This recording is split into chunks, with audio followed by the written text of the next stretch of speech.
E chegamos! Chegamos! Que maravilha! Sejam bem-vindos, meus amigos. Outra vez. A mais um 777 Podcast com a presença do nosso querido Léo de Judá! Léo de Judá! Seja bem-vindo de volta! Sucesso esse garoto! Que maravilha estar aqui reunidos com vocês. Mais uma vez aqui, eu sou o David Pereira, ele é o Fábio Ramiro. E o Léo de Judá, esse aqui que vos fala. Esse mesmo. E você pode seguir o Léo de Judá lá no Instagram, né, Léo? Fala aí. Isso, @Léo de Judá com H no final. É um Eita, sucesso, nosso sucesso missionário total. abençoado do Senhor. E você também pode nos assistir no site tvondasplay.com.br, interagir com a gente ali, mandar suas perguntas, dar suas sugestões e nos encontrar também no Instagram, Facebook, no YouTube, tanto da TV Ondas Play quanto o Creators Filhos do Criador, que é o nosso projeto aqui. E os nossos projetos têm se interligado ultimamente, né? Glória a Deus por isso. Em breve aí vocês vão começar a perceber que projetos como o do Léo, né, fazendo esse projeto bonito, lindo, de maravilha, de tudo que você imaginar na vida, né, com os amigos ali da rua, por estar em situação de rua ali, precisando muito de amparo, muito de condições espirituais, né? O pessoal lá no DNA de Missões, nós fomos fazer uma visita esses dias também. E o Senhor fazendo a obra na vida de um monte de gente ali, né, Adão? E é muito interessante nós vermos o Senhor se achegando, as pessoas se achegando ao Senhor e as vidas sendo transformadas, né? Coisa muito linda. Maravilha, maravilha. Bom, meus amigos, o nosso tema de hoje é um tema muito especial. Talvez vai mexer um pouquinho... Polêmico, Léo? Polêmico. É polêmico. Mas mais hoje. Ainda mais os dias que nós estamos vivendo, né, não? Exatamente. Talvez mexa um pouquinho com a sua estrutura, mas você também pode interagir com a gente, comentar, mandar sua sua sugestão. música aqui agora. Qual música? Mexe com minha estrutura. Ou aquela do Vaza, do Vaza. Você que gosta da música do Regis Danese, mexe com a minha estrutura. Me faça de novo. Esse programa é pra você. Mexe com a estrutura, licença. O povo fica pedindo as coisas, rapaz, pro Senhor. Eu me lembro que de uma vez, vou até contar essa história que vale a pena. Vale a pena. 2010, o ano era 2010, e eu estava em São Paulo, no interior de São Paulo, e estava rolando a gravação do DVD do Diante do Trono em Barretos. Aí beleza, eu gostava muito de Diante do Trono, gosto até hoje, né? Sempre me inspirou bastante as canções. E fui pra gravação, né? Na caravana e pra lá Barretos. vai o garoto. Lá vai eu, no auge da minha adolescência. Chegando lá... Ai, Jesus. Chegando lá, o tema da gravação eu não lembrava que ia ser sobre a casa do oleiro. Então todas as músicas falavam sobre me fazer, me refaz, quebra tudo e faz de novo. E aí eu me lembro... Aí tava lá entregue. Eu me lembro que tinha uma música que todo mundo conhece, né? Eu quero ser, Senhor amado, como um vaso... Beleza, cantamos essa música lá e foi repetido algumas vezes. E eu no auge da minha entrega ali, né, por Jesus, querendo muito ser transformado. E aí eu cantei aquilo de todo o meu coração. Mas eu não percebi, olha como é importante isso daqui, hein? Você que sai cantando aí as músicas e não sabe o que você está cantando, toma cuidado. Cantando e orando. A gente vai chegar lá. Como já dizia o Jorge Linhares, as nossas palavras, elas têm poder, né, não? Verdade. Exatamente. Né? Tô curioso pra ver o que vem por aí. Pedir e dá-se-vos-á. O que você anda pedindo pro Senhor? Exatamente. Mas um dia a gente vai falar só do poder da palavra. Mas eu me lembro que nesse dia de muita entrega, né, no auge da minha adolescência, eu não sabia exatamente o que eu estava pedindo, mas estava cantando porque eu gostava da música. Passou-se 10 anos e eu só fui me dar conta em 2020, né, de 2010 para 2020, são 10 anos. Quando nós nos conhecemos, e aí a gente foi fazer uma retrospectiva dos últimos 10 anos. Meu Deus do céu, meus amigos, os últimos 10 anos. Aliás, os próximos 10 anos, depois de 2010. Só quebradeira. Foi só quebradeira, meu amigo. E refaz, e toma, e bate de novo. Meu Deus, tem até um meme pra isso. Lembra aquele meme que o cara tá no carrinho capotando várias vezes? Esse é um meme. Como é que é? Ele capotou. Você lembra? Tem um que a gente viu essa semana, um bonequinho num carrinho, e ele vai capotando 1000 vezes, assim. Depois procura aí. O resumo dos próximos 10 anos, depois que eu cantei essa música, foi nesse sentido. Mas, olha que interessante, né? realmente o Senhor quebrou, E fez como a tudo música novo. estava dizendo, e eu não sabia o que eu estava cantando. De uma certa forma foi bom que hoje temos aqui uma pessoa transformada pelo Senhor. Mas poderia ser diferente. Poderia ser mais Poderia fácil. ser mais fácil, né? Mas enfim, é Então. aquele negócio da gente cantar aquilo que a gente não sabe, né? Exatamente. Agora a gente vai entrar num assunto para vocês entenderem por que a gente introduziu dessa forma. Nem sei por que a gente introduziu assim, mas É. é porque o nosso tema de hoje é Evangelho do Reino versus Evangelho do Templo. Qual a sua escolha? O que você vai apostar? É.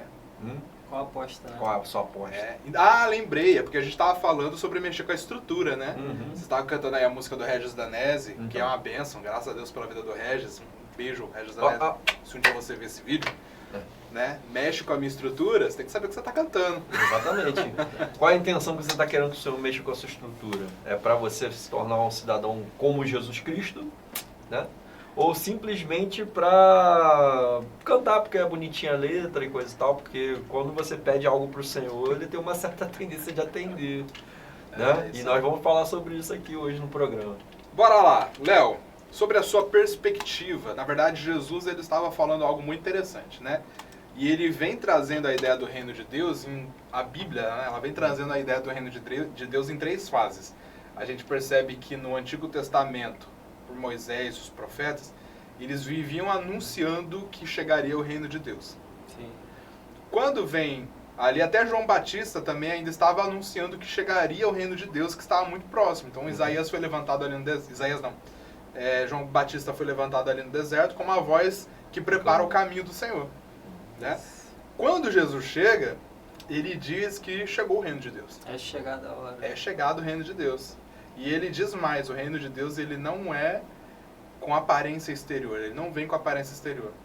Então, por isso que os judeus eles entenderam ali no começo. Não, Né? eles estavam esperando o Filho do Homem. Eles estavam esperando um Davi melhorado, alguém Isso que aí. viesse trazer fim às guerras ali, à escravidão de Roma. Sim. Então, E continuam esperando até os dias de hoje. continuam esperando. Por isso que eles não receberam ainda Cristo como Machia, né? Né? Mas, olha que interessante. Jesus ele vem dizendo, arrependei-vos porque chegou o reino de Deus. É Agora chegado. E agora também nós vivemos nessa expectativa de que o reino de Deus físico ele vai se manifestar. Porque quando Jesus vem, ele vem dizendo que o reino de Deus ele não é comida e nem bebida, e ele não vem com aparência exterior, ele é algo interno. É uma mudança de mentalidade, de uma estrutura mental que a gente constrói na vida. E ele vai sendo transformado, ele vai mudando, vai sendo estabelecido a partir da minha mudança. Então eu que recebo o reino de Deus e começo a mudar a minha cultura, todas as minhas emoções, né, a minha espiritualidade, com as minhas ações se cumpre aquilo que Paulo estava falando, que a criação aguarda com grande expectativa pela manifestação dos filhos de Deus. Os filhos de Deus que já vivem esse reino, essa cultura manifestada ali por Jesus no Sermão da Montanha. Isso. Né? Mas nós ainda vivemos numa grande expectativa, que é o terceiro estágio, que é a expectativa do reino milenar de Cristo, onde nós vamos governar com Ele, onde a nova Jerusalém vai descer do céu e nós viveremos ali para sempre. É o motivo da nossa aposta do dia. Sim, sim. Façam suas apostas. Façam suas apostas. Você vai apostar sua vida em quê, meu irmão?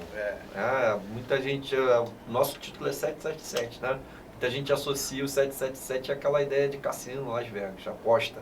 E a gente está fazendo um convite para você aqui pela segunda vez, pelo segundo programa consecutivo, em que você vai apostar. Evangelho do Reino ou Evangelho do Templo? Mas ainda voltando falando sobre o Evangelho do Reino, é muito curioso quando Jesus fala, e este Evangelho do Reino, ele não fala outro Evangelho, ele fala que este Evangelho do Reino será pregado em testemunho a todas as nações. E então virá o fim. E aí a nossa grande discussão e reflexão hoje, será que nós pregamos o Evangelho do Reino? Qual é o Evangelho que nós temos pregado? E agora eu vou passar a bola para você, Léo de Judá.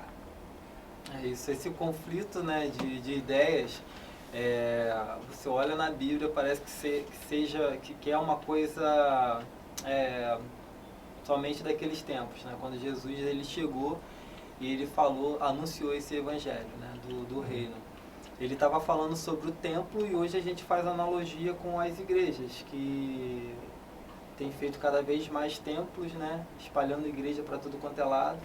Aqui em Maricamém a gente nem sabe a quantidade de igrejas que tem por aí, de templos. Uma cada esquina, você sabe. Exatamente. E quando a gente pensa que Jesus ele veio trazer sobre nós a ideia de igreja, de sermos igreja por estarmos em comunhão, ele não falava sobre templo, né? Então, assim, eu acho que quando a gente lida com os problemas religiosos e com a relação do evangelho do templo, a gente está confrontando aquilo que Jesus pregou. Então, assim, é uma linha muito tênue, né? Você se organizar, porque também o evangelho ele tem que ser organizado, né? Principalmente quando Jesus ele veio, ele fez isso, ele organizou os discípulos, ele organizou como deveria ser discipulado as pessoas, discípulos discipulando outros discípulos. Até né? mesmo quando ele envia, né, eles para a pregação do evangelho, ele envia de 2 em 2 e De dá dois em instruções. dois, exatamente. Eu acredito o seguinte. Esse é o papel da igreja. O que eu acredito hoje, né, em relação a ir ao templo, né? Ir ao templo é um movimento de comunhão com os seus irmãos na fé. Ir ao templo é estar com pessoas que exercem o reino de Cristo igual você, que tem experiências com o Senhor, e vai chegar ali naquela reunião e vai estar falando, né, com você e com outras pessoas da mesma fé, aquilo que Cristo faz com ela no seu dia a dia. Sim. Você entende? Jesus ainda não baniu a ida à sinagoga, pelo contrário, ele ia à sinagoga, pregava a verdade na sinagoga, curava na sinagoga, era expulso da sinagoga, repreendido na sinagoga e quase foi arremessado depois de ter participado no culto na sinagoga. Porém, nós temos que entender o seguinte: nós estamos direcionando as pessoas para quem? É isso que é a pergunta. É discípulo de igreja ou discípulo de Jesus? Né? Exatamente. A questão toda é essa, são os líderes religiosos. Em Mateus 23 fala sobre isso, né? Que não há necessidade de líderes porque haveria um líder que era Jesus. Então, assim, ele quando ele faz essa comparação, ele fala que as pessoas deveriam acreditar naquilo que os líderes estavam ensinando, né? Os líderes religiosos estavam ensinando, mas que não deveria fazer o que eles faziam. Então, assim, o que eles estão fazendo, ensinando, é certo, mas eles não fazem, né? Então, aquela coisa, você, como é que é? Você faz o que eu falo, mas não faz o que eu faço. Tá errado. O certo é faz o que eu digo e o que eu faço. E hoje não é diferente. Se você for ver, a maioria das pessoas que hoje elas estão afastadas do evangelho, aceitaram Jesus, foram para a igreja e tal, e se decepcionaram, foram com pessoas que fizeram isso, principalmente líderes, pastores, né? E por aí vai. Assim, eu vejo o apóstolo Paulo, né, como um camarada que tem um probleminha com ego, mas só que o que acontece? Ele fala algo que é muito importante: sedes meus imitadores, como eu sou de Cristo. Então havia ali na fala do apóstolo Paulo algo muito importante, que ele também estava na fase de transição. Muitas pessoas elas têm uma tendência a endeusarem aqueles homens que foram transformados por Cristo no primeiro século, né? E trazerem para eles as mesmas propriedades de Cristo. Mas a palavra de Cristo, sem dúvida, ela vai ter um peso muito maior. E Jesus ele vai falar assim: aprendei de mim que sou manso e humilde de coração.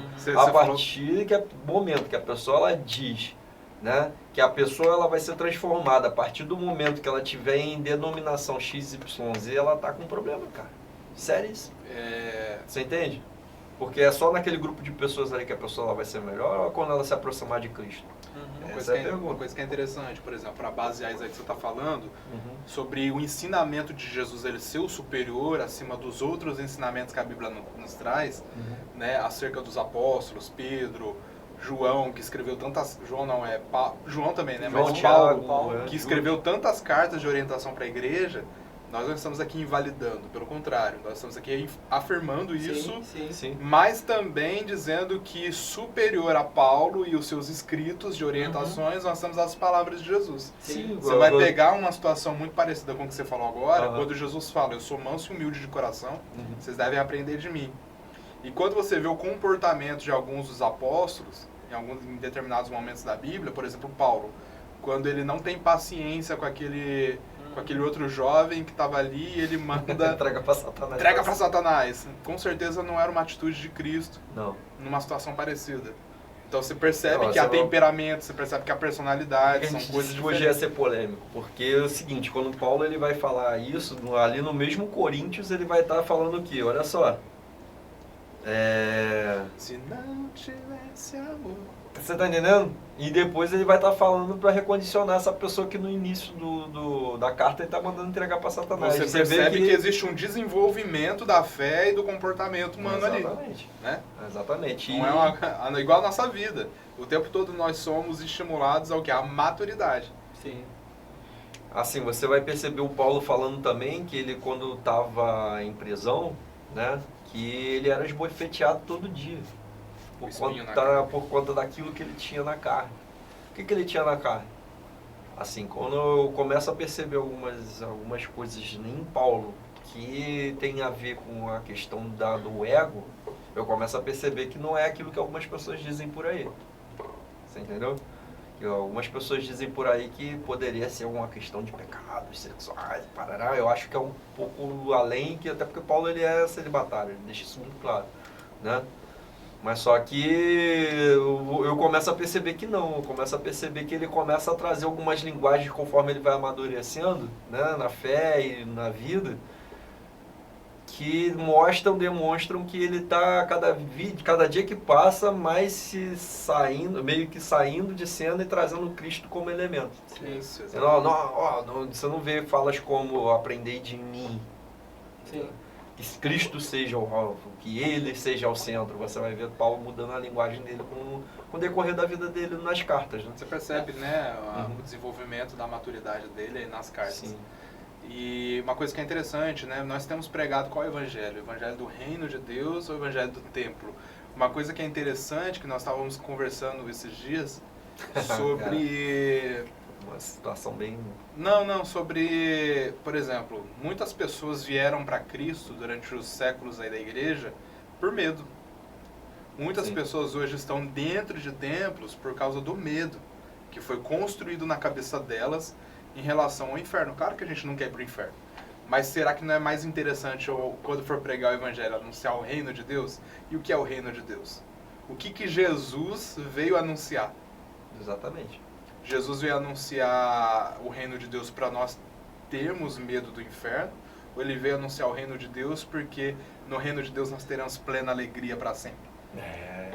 Tá aí, uma boa questão. Porque, olha só, estamos hoje aqui, né, num momento mundial aí de conflitos, né, muitos conflitos, e a primeira pregação que se ouve é, olha, é que se você morrer, você pode ir para o inferno, e que Satanás está fazendo uma arruaça, isso é plano do nosso inimigo, e coisa e tal, e parará, e uma o que não deixa de ser uma verdade. Sim, mas é uma propaganda exacerbada para o nosso inimigo, né? Para um reino de Satanás em específico, e esquecem de falar que, gente, a solução para todo esse problema é Cristo descendo nos ares, né? E estabelecendo seu reino. É assim, limpando tudo que existe hoje de ruim na Terra, como ela é, fazendo uma limpeza, né, geral, né, e trazendo o reino de paz, justiça, santidade. Você entende? O que você acha disso? E a gente ouve muito pouco esse evangelho. Você entende? Sim, sim. Eu vejo que a religião hoje em si, né? A gente não fala só sobre o evangelho em si, ser evangélico, né? Quando a gente fala sobre você ter uma religião ou fazer uma religião, o Tiago fala o quê? Que a verdadeira religião é o quê? Que é você, né, assistir os órfãos e as viúvas. Na realidade é quem precisa. Essa é a verdadeira religião. E a gente percebe hoje que, principalmente as igrejas, conforme elas vão crescendo, elas começam a criar um ecossistema próprio, em volta dela própria. Então, assim, é muito confortável. Toda a igreja tem um ar-condicionado muito bom, iluminação, o entretenimento começa a ficar muito bom e as coisas estão acontecendo ao redor. Tem guerras acontecendo, tem gente morrendo de fome. E, assim, tem gente envolvida dentro da igreja com um trabalho sério, querendo fazer o melhor, entendendo o evangelho, vivendo o evangelho do reino, apesar de ser dentro do templo. Pessoas sinceras. Muita gente, mas tem os aproveitadores também. Sim. Então, quando você percebe que fora dessas igrejas tem gente morrendo... É o joio, né? É o joio. É o joio. E o próprio Cristo fala para não separar. E começa a ser muito cômodo, principalmente para quem, vamos supor, é um líder religioso no sentido de ser um pastor, um palestrante ou coisa desse tipo. Você ser um pastor itinerante, por exemplo. Você pega um famoso por aí que muitas das vezes ele prega aqui, prega ali, chega a ter um salário de 500 mil reais por mês. Então, imagina isso revertido. Cara, como que assim... rapaz, imagina um trabalho daquele ali na praça com... Por mais que... Não tem como. Vamos pensar. Pensa. 500 mil. Né? O camarada ali... O que você faria com 500 mil? 10% de 500 mil por mês é 50 mil. O cara viveria bem com 50 mil por mês? Então, a pergunta. Você viveria bem com 50 mil? Deixa o seu comentário aqui. Você viveria bem com 50 mil reais mensais na sua conta? Então, se o camarada viveria bem com 50 mil reais por mês e os outros 450 mil fossem retornados para ações sociais todo mês, teria mais justiça social, talvez, no nosso meio. A questão toda é quando você percebe que o dinheiro, ele está acima do que realmente Deus mandou a pessoa fazer. Sim. Te dar um exemplo, você pega um palestrante desse, ele ganha, sei lá, 500 mil reais, ele pega 10%, dá para a igreja, ele pega, sei lá, mais 10%, manda até para missões, ele manda alguém lá para fora, ele pega, sei lá, 50 mil, 100 mil por mês. Mas isso é bem ínfimo. Mas espera aí, Mas será que também isso daí ele não está comprando a consciência dele? Pelo simples fato dele estar recebendo muito mais de contrapartida? Então, assim, esse é o cuidado. O que tem de valor ali é o que ele recebe em dinheiro ou o que Deus deu para ele de talento para ele poder anunciar o evangelho. Exatamente. Anunciar o evangelho só dentro de palestras grandes, com 5 mil, 3 mil pessoas, shows, ou de repente você ir para a África e ter até o dobro de número de pessoas, mas não ter essa infraestrutura. Mas tem uma coisa interessante no meio disso daí que você está falando. E aí? Uma coisa interessante que normalmente nós estamos reunidos com não sei quantas mil pessoas, mas falando para quem já é crente. Exatamente. Para quem já conhece. Desenvolvendo o desenvolvido. Exatamente. E o certo era pegar aquele cara que está ali sendo palestrado e colocar ele para fazer o que você faz, mas não ali dentro, fora. Então percebe que existe, até quando a gente está dentro de uma cidade fazendo missões urbanas, tem dois tipos de evangelho. Sim. A gente está fazendo ação social ali e a gente está pregando para pessoas que conhecem Jesus. Sabe por quê? 90% das pessoas que estão ali entregues às drogas e às bebidas, em situação de rua, 90% das pessoas já se converteram. Já estiveram dentro das Jesus, instituições, né? Já estiveram dentro das igrejas, já encontramos diáconos, presbíteros. Pastores. Do último sábado retrasado, domingo retrasado, a gente teve um pastor, puxou assim, me chamou no canto, mostrou 3 carteiras. Carteira disso, capelão daquilo. E estava ali na rua. A pergunta que fazemos nesse sentido é o seguinte, vamos lá. Será que nós não criamos uma rotina religiosa que o camarada meio que olha para tudo que está acontecendo no mundo, ele fica meio que num looping? Poxa, será que é só isso? Será que eu não poderia fazer mais? Eu vim para o evangelho para fazer a diferença ou para ser a diferença somente? Você entende? Você entendeu a pergunta? Eu vim para fazer a diferença ou eu mesmo só ser a diferença? Porque o que eu percebo que é pregado no Evangelho do Templo era: você vem para cá e você vai ser a diferença. Né? Você vai ser mudado. Mas mudado para quê? Qual o objetivo dessa mudança? Ele vai ser a diferença ou ele vai fazer a diferença também? Ele quer reproduzir o líder. O líder, muitas das vezes, ele quer ser diferente. Eu quero ser cereja do bolo, quero estar sempre no altar, quero ser ovacionado. Aí que entra o mestre. Aí que entra o mestre. Quando a gente entra no discurso de Jesus em Mateus 23, isso tudo desmorona. Olha, você que está nos assistindo, você que não é de igreja, não entenda mal. Nós não estamos falando que não é importante você ir para a igreja. Pelo contrário, a gente quer te incentivar mesmo. Vá, tenha sua comunhão. que nós estamos pontuando aqui Senhor. São coisas específicas. Por exemplo, eu de algumas igrejas que eu participei, em todas elas, uma das coisas que depois de muito tempo pensando e lendo, eu fui ver que em Mateus 23, Jesus ele condena uma coisa que é muito subjetiva para nós. Ele diz que os líderes daquela época, eles escolhiam os melhores assentos no lugares. templo, nas sinagogas e os primeiros lugares. Sim. Agora pensa você que está nos assistindo, você que é cristão. Observa a sua igreja, a sua comunidade. Porque foi quando eu comecei a observar que Jesus começou a falar comigo acerca dessas coisas. Sim. Quando eu li Mateus 23... e comecei a observar o que as lideranças que me acompanhavam na época, elas faziam dentro do templo e como era diferente das palavras de Jesus em Mateus 23. E aí eu comecei a ficar incomodado. Falei, não, tem alguma coisa errada, mano. Mateus 23 tem alguma coisa muito peculiar ali que é interessante a gente estar observante, que é o seguinte. Jesus ele vai falar assim, ó, não chameis ninguém de mestre. Sim. Essa galera brigando por título. Não diga pai pra ninguém. Uhum. Que existe acaba se criando, né, um vínculo muito forte com quem são os líderes. Algumas versões usa diretamente para a palavra líder, né? Então assim, as pessoas elas sentem a necessidade de ter um líder à frente. Não que haja alguma coisa de errado nesse sentido. Agora, mas líder absoluto. Então é isso. E dentro da igreja, muitas das vezes, as pessoas querem ser líderes absolutas por posição, por cargo.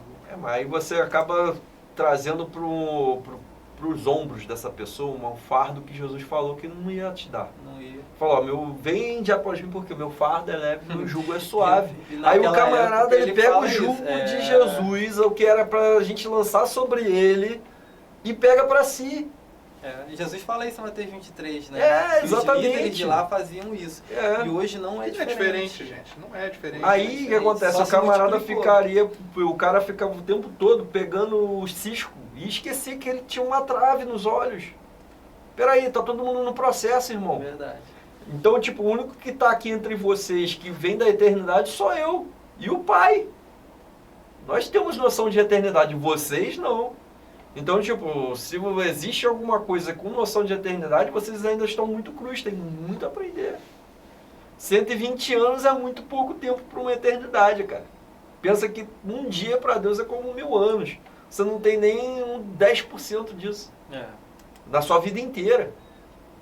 Então é algo para pensar, cara. E que eu acho interessante quando a gente vê a frase reino dos céus aqui na terra, quando a gente começa, eu falei isso no último programa, né? Uhum. Que a gente começa a viver a eternidade quando a gente tem esse entendimento. Quando a gente começa a ter a Jesus, a gente começa a viver a eternidade. Independente desse corpo físico, você começa a entender coisas que não fazem sentido para as outras pessoas. E é daí que o reino começa a ser estabelecido. Aí começa a estabelecer o reino. Né? Aí começa a perder aquela vontade, né? De você... realmente, eu falo isso por todos nós, né? Uhum. Se sentar no melhor lugar, não se preocupar com os outros, chegar a ser o primeiro da fila. Na verdade, a gente... Ninguém quer ser o último da fila. Entra assim num outro tipo natural, de preocupação, né? Com os outros. A gente não tem aquela preocupação de como os outros estão nos vendo, assim como... eu posso assistir os outros, né? Como que eu posso auxiliar, né? Que Jesus ele falou assim, se você quer fazer alguma coisa por alguém, faça o que eu faço, auxilie, lava o pé.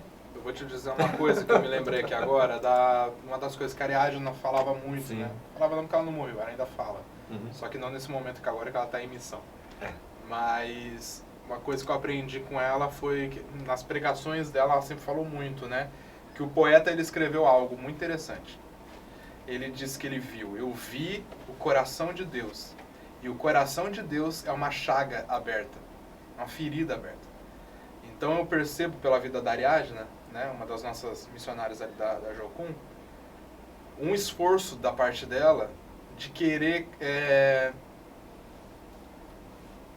erradicar a ferida do coração de Deus. Né? em querer fazer como que ela pode contribuir com a vida dela para fazer o sofrimento de Deus ser menor. Consegue compreender? Quando a gente lê, por exemplo, sobre o profeta Isaías. Isaías não, Jeremias. Jeremias. A carta de lamento de Deus para Jeremias. Fica muito visível ali que existe um buraco no coração de Deus acerca dos seus filhos e do sofrimento da humanidade. Por causa da desobediência, por causa do pecado, né? E aí Deus está ali o tempo todo se expondo, mostrando a fragilidade do seu coração. Olha como isso é interessante, e a gente não discute essas coisas. Sim, a gente tem que entender, por exemplo... E como que hoje nós, porque em algum momento os discípulos perguntaram para Jesus, como que nós podemos... Quais são as obras de Deus? Eles queriam saber quais são as obras de Deus, o que Jesus veio fazer para que eles também pudessem se envolver naquilo que Jesus estava fazendo. E Jesus responde, né? Que creais naquele que me enviou. Para que a gente creia. E para que a gente também faça as mesmas obras. Para que a gente, de alguma forma, quando Jesus ele manda nós irmos pelo mundo e pregar o Evangelho, ele está dando para nós uma missão de uma esperança de algo que pode... não digo que vai solucionar 100%, porque a gente não tem como fazer isso. Né? O próprio Jesus vai vir e vai dar fim aos inimigos. Mas nós podemos contribuir com isso. Sim. Agora, e há um desejo do coração de Deus que isso aconteça. Uma coisa que, corroborando o que você está falando, que eu acho interessante de até pedir uma opinião para o Léo sobre isso. Léo. Jesus ele vai falar para os discípulos, depois de uma pergunta feita pelos discípulos. Né? Mestre, como devemos orar? Uai, como vocês devem orar? Vamos lá. Pai nosso que estás no céu. Opa, sim. A vontade vem de Deus. Santificado seja o seu nome. Vamos santificar o nome dele que é santo, santo, santo. Venha a nós o seu reino. E depois disso vem o quê? Seja feita a sua vontade. Assim na terra, como nos céus. Então, tipo, a vontade do Senhor está acima de qualquer coisa. Não vamos orar para o Senhor para fazer a nossa vontade, mas a vontade dele, que é boa, perfeita e agradável. E qual é a vontade de Deus? Qual é a vontade de Deus? Qual é a vontade de Deus, Léo? A vontade de Deus é que a gente entenda isso, né? O quão simples é o reino dos céus. A gente dificulta muito as coisas, né? Na realidade, por conta do nosso ego, da nossa vaidade. Agora, quando você se tira essa vestimenta, né? Se despe, né?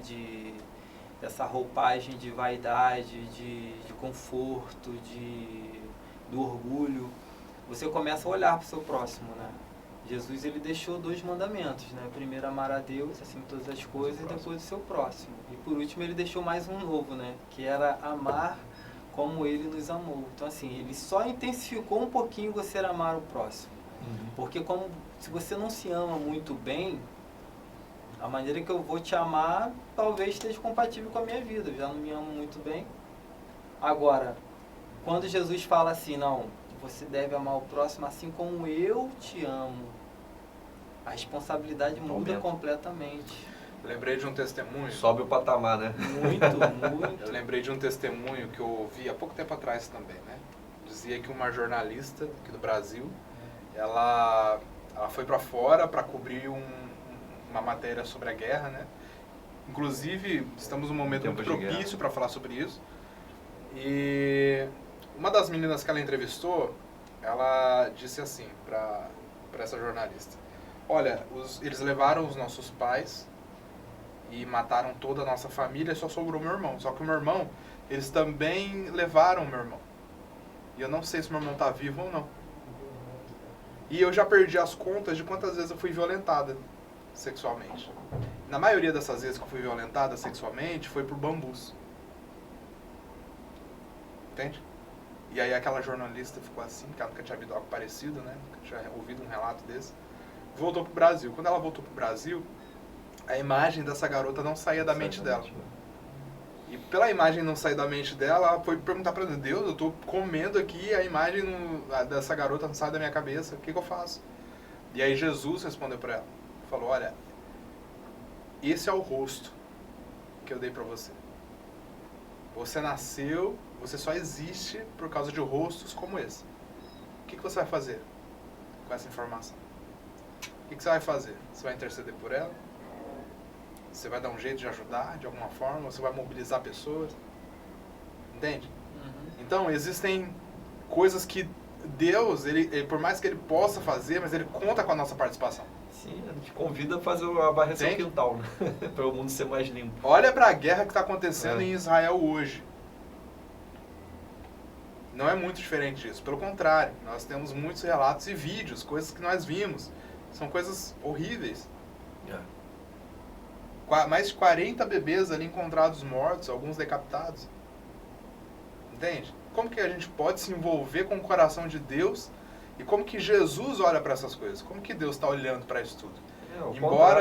Embora Jesus ele disse que essas coisas elas devem acontecer para que se cumpra a justiça de Deus, a gente sabe que quando Jesus vier julgar essas coisas, vai ser terrível.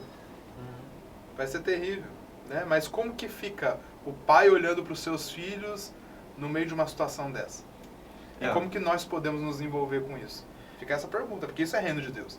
Eu acredito que não deva ser confortável saber que o Senhor ele vai vir para restaurar. Ele é santo, ele não vai compactuar com essa imundícia que está aí fora. Né? Com pessoas que só se importam com seus próprios anseios, seus próprios desejos, que não estão preocupados em compartilhar, né? Aquilo que Deus tem dado de melhor para elas. Né? Porque se você está falando aí de uma pessoa que é um possível pregador, que está aí faturando algo em torno de R$500 mil por mês, né? E esse cara não quer o mesmo para as pessoas que estão à volta dele, ele não assimilou e nem trouxe para si aquilo que Jesus veio pregar. E você vai ver, assim, o primeiro relato da igreja, né, na Bíblia, em Atos 2, o primeiro relato da Bíblia ali que a gente percebe é que aqueles que perceberam o Evangelho de Cristo e tinham posses, eles vendiam o que tinham. E a partir do momento que eles vendiam o que tinham, aqueles que estavam ali na mesma fé, não existia mais necessidade entre eles. Eles repartiam o pão, tinham comunhão. Você entende? Então, assim, existia no coração no primeiro encontro com Jesus a necessidade de fazer com que todos tivessem igualdade de condições.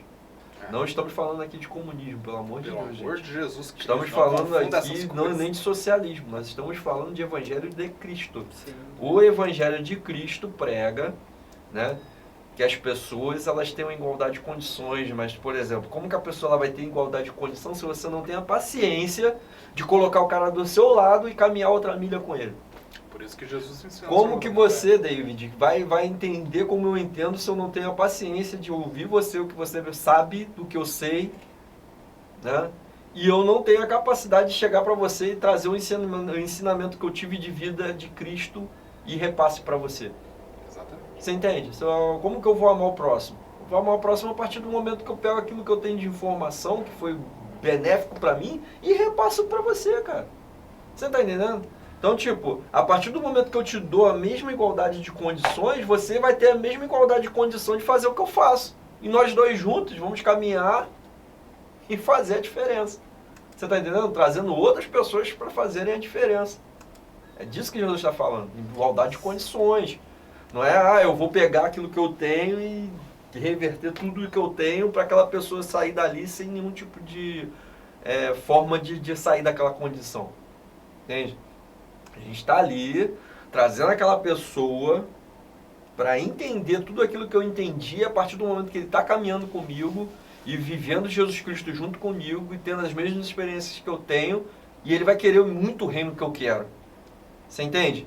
E a partir daquele momento ali, juntos, vamos fazer com que a vida ela se torne diferente a partir do conhecimento que nós temos. Você entende? Aleluia. Eu vejo que a gente sempre cai nessa diferença, né? Por mais que a gente não fale de socialismo, comunismo, que literalmente é desgraça de um país. Quando você começa a debater e lidar com isso internamente, chega a ser muito perto até de uma guerra civil. Sim. Então você tem de um lado pessoas que defendem, outras pessoas que não estão a favor disso, quanto que nós, como cristãos, deveríamos estar preocupados com o reino dos céus. Exato. O que Jesus falou sobre isso? O que a Bíblia fala sobre isso? Então, assim, quando você vê, a gente voltando para os pastores pregadores, né, os palestrantes, você assim, ele traz uma mensagem em cima daquilo que ele traz para uma igreja ou para uma comunidade. Aquilo dali, ela de certa forma, ela é abençoadora, né? Ele está levando aquilo dali para lá. Então ele faz, na realidade é como se ele fizesse uma fórmula de lançamento. Ele planta uma semente que realmente é muito boa no coração das pessoas, as pessoas realmente acham, acreditam naquilo dali, realmente é a verdade que está sendo falada ali, que é a palavra de Deus. Aquilo dali traz uma riqueza na vida das pessoas e ele se acha no direito de colher aquilo para ele. Só que aquilo que ele levou ali não é dele.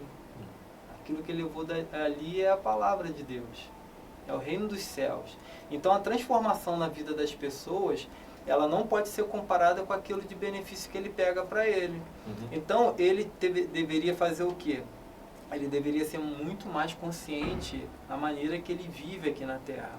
Não adianta você ser um líder religioso, você ser um pastor e de repente você está falando de Israel, se você está dentro de um hotel 5 estrelas lá em Israel e a igreja toda do Brasil orando por você, pela sua vinda. E quando você chega no Brasil, você chega com, sei lá, 15 malas, né? Só sua, né? Fora da sua família e da toda a comitiva.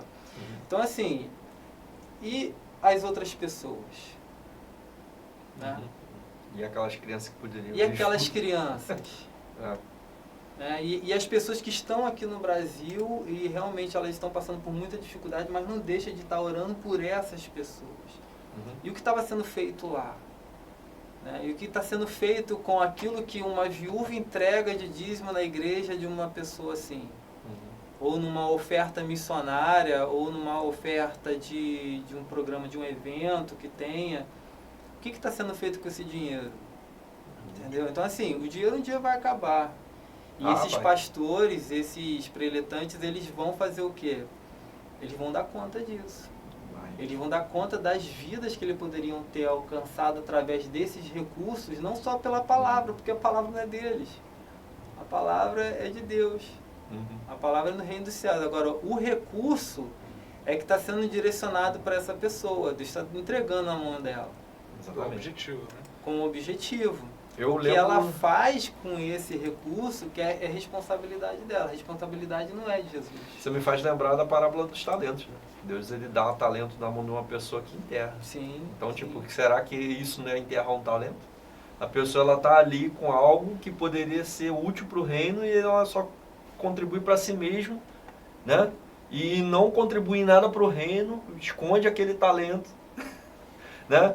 E, olha, eu não fiz nada, tipo, olha, eu não prostituí, eu não saí para beber, não gastei com entorpecentes de forma nenhuma, né? Porque eu sei que o Senhor é o Senhor severo. Então eu guardei aquilo ali no banco. Para o meu próprio deleite. Será que não é a mesma coisa? Sim. Entende? Comentar algo aqui. Esse enterrar o talento talvez não é aquilo que a pessoa ela poderia estar pegando e trazendo os recursos. Porque eu não consigo ver e falar sobre isso e não lembrar de Jesus falando ali em Mateus 25, de que, ó, estive no Visitaste, estive preso, não fosse lá, né, me acudir. Não, eu estive também doente, estive desamparado como alguém dessa vida e você não me amparou, porque ele estava falando dos meus pequeninos, daqueles que estão ali sem assistência, aqueles que estão ali necessitando no momento de aflição e não foi feito nada por mim. Tipo, de que forma você contribuiu naquele momento ali para que eu não estivesse... Sim. Porque ele está falando daquelas pessoas ali, ele está se colocando no lugar delas. A gente tem feito isso que Jesus fez, que aquilo ali para mim é um movimento de rapport. É um movimento de empatia de Jesus. Ele está se colocando no lugar dessas pessoas que estavam doentes, presas. Sim. Você entende? E aí fica a pergunta. O que a igreja de Jesus, que se diz Igreja de Jesus Cristo, ela está fazendo hoje? Né? Quando a gente olha para os templos suntuosos, telão de LED para todos os lados, e as pessoas muito preocupadas em querer trazer um conforto para os irmãos que já são cristãos e tudo muito impecável. Isso remete ao quê? O evangelho do reino ou o evangelho do templo? Porque quando a gente vai olhar direitinho e ver qual a expectativa de Jesus acerca das nossas vidas, acerca do nosso chamado para o reino de Deus, né? Para que nós possamos entrar no reino de Deus, é completamente o contrário disso. Sim. Não requer conforto para nós. É aquilo que nós falamos aqui semana passada, não existe glória para nós nessa vida. Não. Né? Não existe conforto para nós nessa vida. Existe uma necessidade de se despir de tudo e depositar toda a sua confiança em Deus e muitas vezes fazer como Jesus fez, que o Filho do Homem não tinha nem onde recostar a cabeça, Então. para ir em busca dos perdidos e fazer aquilo que nós estávamos falando. Sim. Como que a gente vai curar essa ferida do coração de Deus? Como que a gente pode aplacar isso? Só antes de passar para o Léo, falar uma coisa bem interessante, olha só. Jesus, ele é aquele que estava na criação, eu acredito nisso. Jesus é aquele Filho de Deus que tinha tudo à sua disposição, ele se despiu de sua glória. Para estar aqui, para ensinar o que ele ensinou, fazer o que ele fez e mostrar no exemplo de vida que é muito mais importante são vidas, né? E quando ele traz esse discurso ali, né, naquela situação ali dos pobres, dos feridos, né, dos doentes, dos presos, quando ele vem falando aquilo ali, ele se coloca no lugar dele, né? Quando ele vem fazendo isso, ele está trazendo um exemplo na prática de que, olha só, olhem para essas pessoas como se estivesse olhando para mim. Porque eu estive nu, e se eu sou essa pessoa que estive nu e você não me visitou, ele se colocou no lugar dessa pessoa e você tem que estar olhando para essa pessoa como se estivesse olhando para o próprio Cristo. Exatamente. Você está entendendo, cara, o peso disso? Eu vou estar abraçando aquele cara ali, naquela situação ali de rua, como você faz muito bem, não? Quero até parabenizar você e o pastor Franklin. O grupo, o pastor Franklin, entendeu? Toda a galera uma equipe não toda, é uma né? igreja só, né? Cara, eu vejo nos olhos do Léo, eu tive lá. Eu vi nos olhos do pastor Franklin, do Léo, da esposa deles, né? Um amor como se eles estivessem vendo o próprio Cristo na frente deles. Eu acho que a pessoa olha para essa passagem e faz isso, ela está assimilando bem essa passagem e botando em prática. O que a gente faz quando na igreja nós temos lá na porta da igreja alguns moradores, né, algumas pessoas em condições de rua, e os nossos irmãos da igreja, eles não conseguem acolher porque eles estão mal vestidos, mal cheirosos. Como é que a gente lida com essa situação? Fala aí, Léo. Então, o que acontece lá com a gente, hoje até uma certa dificuldade, porque como somos uma igreja na rua e interdenominacional, o que acontece? Muitas das vezes a gente não tem para onde direcionar essa pessoa para uma igreja que seja acolhedora desse jeito. Olha que problema. Então, essa quantidade de tempos que nós temos hoje, ninguém consegue acolher. Exatamente. Ninguém consegue acolher. Uma orientação, depois de uma oração que eu tive com Deus, foi a seguinte: primeiro perguntar aonde fica essa pessoa. Aí eu mando ela procurar a igreja mais perto. A responsabilidade é dessa igreja. Sim. Se ela está fazendo ou não, eu deixo bem claro para essa pessoa que essa igreja vai prestar conta com Jesus, não é comigo, não é com ela.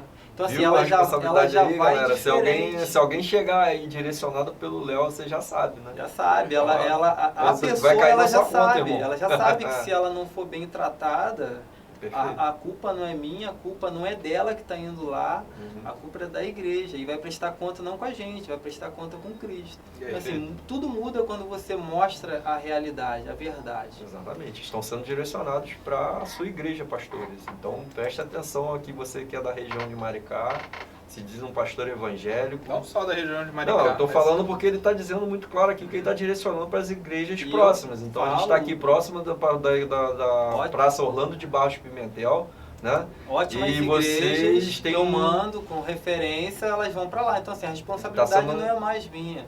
Da gente que está ali, a responsabilidade é da igreja. Tivemos um irmão ali que estava ali, né, há muito tempo tem sido visitado ali pela igreja da rua, né, que é uma igreja aqui do nosso amigo Léo e do pastor Franklin, que tem indo lá todo domingo, né, na praça, distribuindo lanche, distribuindo comida, às vezes roupa, né? e acolhendo muito bem essas pessoas e direcionando essas pessoas para a sua igreja, irmão. Então o que acontece? Será que você está acolhendo essas pessoas? Vocês daqui da proximidade, das adjacências? Então o que acontece? Olha só, presta atenção, hein? Essa semana nós vimos um que disse que estava indo para a escola dominical. Será que essa igreja que ele está indo?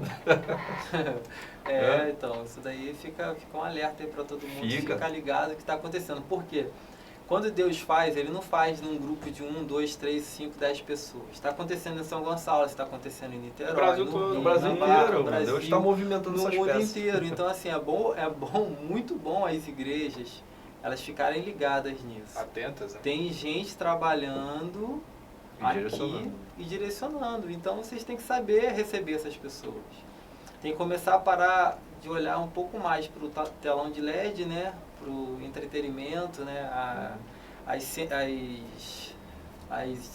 atividades, né? As experiências sensoriais. Os shows pirotécnicos. Experiências sensoriais.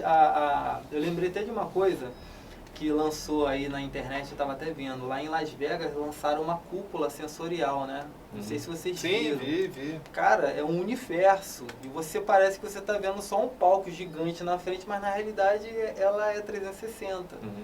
E é muito grande. Então, assim, a igreja hoje ela pode até criticar isso, mas do jeito que a igreja vem andando conforme os anos vem passando, ela vem copiando o mundo. Hoje o que você tem lá de telão de LED não começou nas igrejas. Não. Começaram nos grandes shows. É isso aí. Então, assim, as experiências sensoriais também, a iluminação, o som.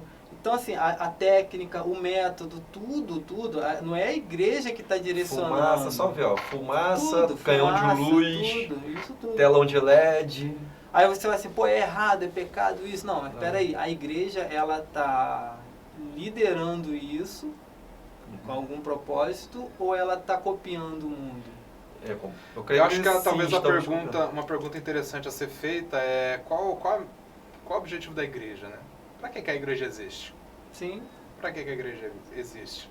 Ela existe para copiar o mundo? Ela existe para ir contra essa cultura do mundo, né? Uma coisa que eu percebo em Jesus, que eu acho muito importante como nosso mestre, e nós devemos direcionar as pessoas para ele, é a seguinte: Jesus ele traz Pedro, né, como um pescador, e quando há algum tipo de problema financeiro, ele fala para o Pedro, pescador, ir pescar.